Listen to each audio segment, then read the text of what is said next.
Hello, everybody. My name is Brent Everett Dickinson. I'm an artist, writer, researcher, and educator focused entirely on social practice, the history of social practice, as well as looking at and developing the methods of practicing and shaping the social. I'm based in Los Angeles, California, USA. In all the work I do, I choose to locate my practice in the Infrathin. I work in the Infrathin. The Infrathin, you say? Yes, the Infrathin. We'll come back to the Infrathin in just a moment. What the Infrathin is, why I quote-unquote work in it, and make a case for why it seems an even more crucial concept now than when surrealist artist Marcel Duchamp first coined the term in 1945. But first, pulling from the subtitle of this talk, I want to talk a little bit about the surreal. I want to differentiate the term surreal that I define as a novel, and perhaps not so novel these days, condition of effects, and contrast that with surrealism or surrealist practice. Okay, so as one scans the various corners of our planet, there are a multitude of effects that one might call surreal.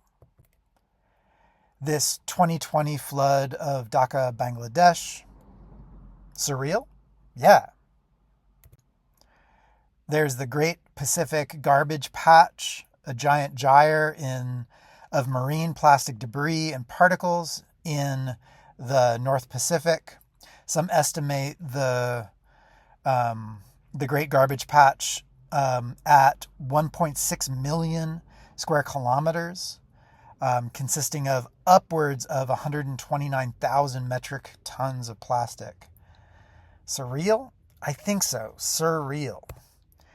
Or how about the storming of the U.S. Capitol on the 6th of January 2021, which yielded such strange images of MAGA-festooned good old boys and good old girls sitting behind Nancy Pelosi's desk, calling for the head of then VP Pence, assaulting Capitol police officers and journalists, and for a time even occupying the Senate chamber.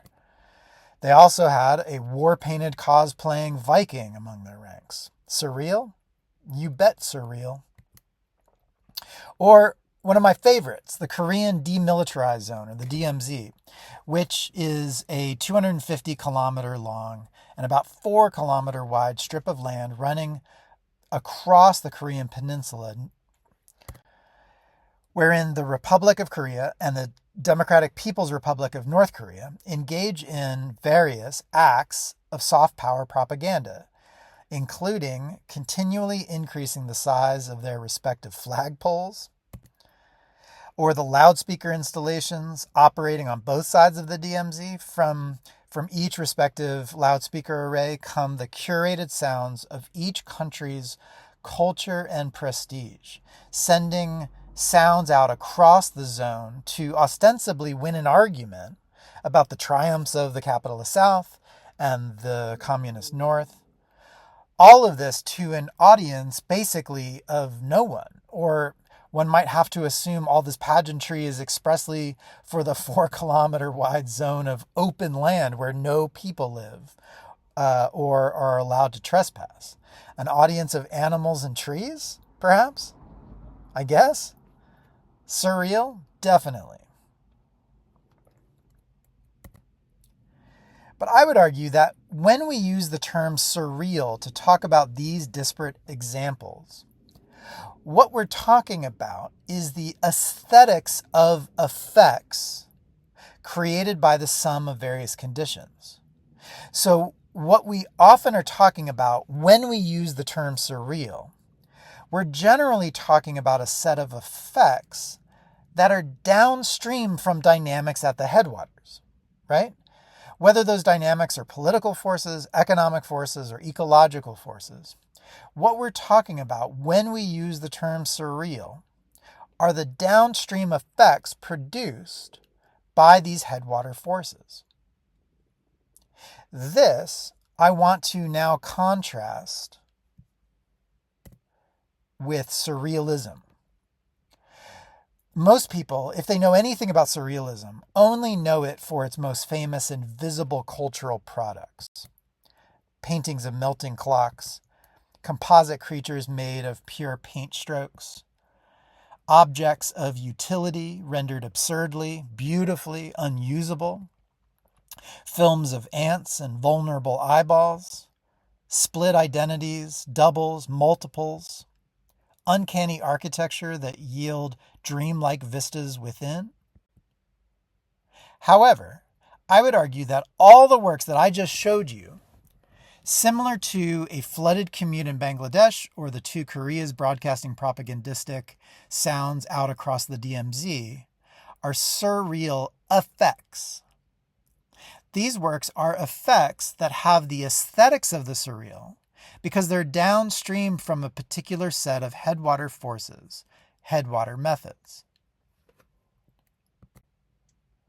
Because fundamental to the Surrealist project, which was a very ambitious end of civilization Hail Mary project rooted in and sprouting forth from the blood-stained killing fields of World War I France, that had no less ambition than the total transformation of reality, the revolution of everyday life, as they would say. Before all these cultural products, the melting clocks of it all, were produced, surrealism was, and still is, a philosophically ambitious and politically/socially radical project.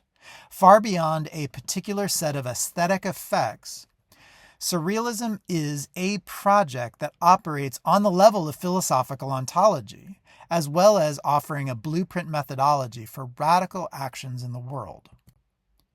Surrealism is a set of strategies and methods designed for intervening within the real, enfranchising elements within the real, often relegated to the margins, or elements left off the map entirely, moving beyond reality into what Breton called an absolute reality, pushing realist reality beyond itself, beyond its self-imposed restrictions and regulations, beyond its arbitrarily set borders and boundaries, into a significantly more unstable condition, making it unpredictable, full of what surrealists called marvelous rupture, transitioning reality into blessed and generative surreality, making the real surreal.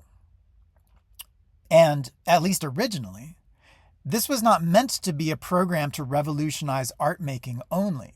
In fact, there are some really interesting early surrealist writings expressing antagonism for the act of making paintings, even though paintings wound up being by far the most famous byproduct or outcome of surrealist methods. And this is because surrealism was and is about revolutionizing the everyday, reforming the world, transforming reality as we know it. Ambitious, right? Surrealism contains within it the headwater forces, methods to revolutionize reality, as well as the downstream surreal effects, namely all of the art and culture, as well as the anti-fascist and anti-colonialist surrealist activism. Not just surreal effects, surrealism is best understood at the headwaters, with its underlying theories and methods. In my estimation, the aesthetics of surrealism can be a distraction, is often commodified in the form of advertisements and items of entertainment, and on an increasingly surreal planet, can be indistinguishable from the world it is meant to antagonize, and so can become lost despite its intentions to shepherd us into a more life-affirming and generative place. So let me say, we at this moment in history are in a bit of trouble. We find ourselves in a world that feels quite precarious, where certain headwater forces seem to be failing. What it feels like at this moment is perhaps not so unlike the end-of-the-world vibes the Paris Surrealists experienced following World War I. Among the many theories and practices operating at the headwaters of Surrealism, Marcel Duchamp, always playful, always provocative, believed there to be a generative gap between things. It is this precise gap, this space, where we experience difference, he believed. And difference, to Duchamp, was utterly key to movement, to life, to progress. He called this gap the Infrathin, referring both to a spatialized void, one that is neither this nor that, neither here nor there, and also what it feels like to be in that gap, the conditions on the ground of the gap, the atmosphere of the gap, the textures, resonances, etc. He offered us many notes on the Infrathin, published posthumously, many quite oblique and obscure. He avoided any kind of definitional concreteness, choosing instead to offer only examples. So while occasionally he would speak plainly, like saying the passage from one to the other takes place in the Infrathin, that's a quote from Duchamp, more often we have only his wonderful, playful, rich examples to go on, presented in strange configurations.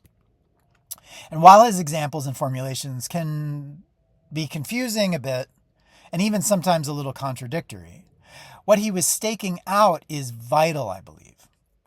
At a moment where political polarization, generally, especially in the US, one has only a choice between the two parties with very little wiggle room within, capital monopolies and tech oligarchies rule the roost with obscene levels of power and influence.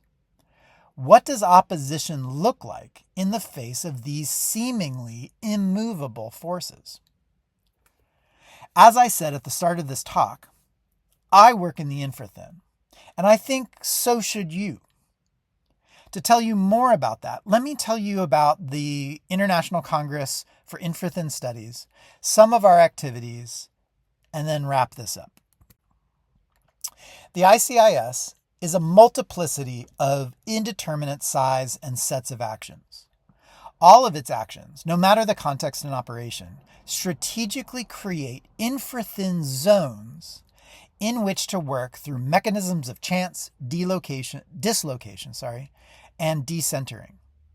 The ICIS was formed by 4 individuals: radical theologian, environmental activist Petra Karlsson, who is based in Stockholm, Sweden, art historian and curator Daniel Seidel, who is also based in Stockholm, Chicago academic Jeremy Biles, whose scholarship focuses on surrealism and especially the writings of George Bataille, and me, Brent Everett Dickinson, Los Angeles-based artist and writer. Our activities since 2019 have included experimental, gamified presentations. This 20 roles, Do This in Dismemberment of Me was one such presentation that took place at a conference in the UK, where the 4 of us were digitally beamed in from our respective locations, forming this video composite head on a large projection screen. In front of the screen was a table with a 20-sided die and an attendant standing by. Audience members were invited to come to the front, roll the dice. Whatever number was rolled, one of our component faces would disaggregate from the composite head and would perform a short 1 to 2 minute prepared text, usually an excerpt of a text, assigned to that number that related to the topic of the conference. And then that person's head, when done, would reaggregate with the composite head until the next audience member would roll the dice again. A new number would be rolled, a different face would disaggregate, present some content assigned to that number, and then reassemble with the composite head. This would continue for 20 rolls. So this was a gamified conference presentation wherein content was delivered but fragmented and shuffled, selected by chance, with the audience playing the presenters. Unpredictable juxtapositions occurred, meaning unfolded in an unplanned and rhizomatic way. This is creative engagement operating from well within the zone of the infrathin. Here's a short sample of the way the session opened.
Another area of activity is called the Sound of the Infrathin project.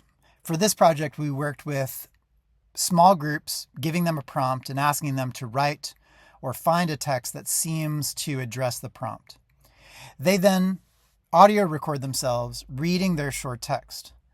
And then, using a simple algorithm to select order and duration, I edit the recordings together to set to the ambient sounds local to where this project event occurred. Again, similar to the 20 roles piece, this project stakes out an infrathin space using strategies of collaborative decentering and a chance operation to create a composite whole that features the careful dialectic of participants' volitional creative choices, selecting or writing a text, reading that text, but then additional meaning and unforeseeable resonances are allowed to form by using an algorithmic system that decenters and distances one's intentions to allow something novel, unpredictable, and, dare I say, beautiful to arise. A kind of rewilding of various entrenched processes for constructive discourse, wilding the ways we make a thing. And here's an example of what that sounds like.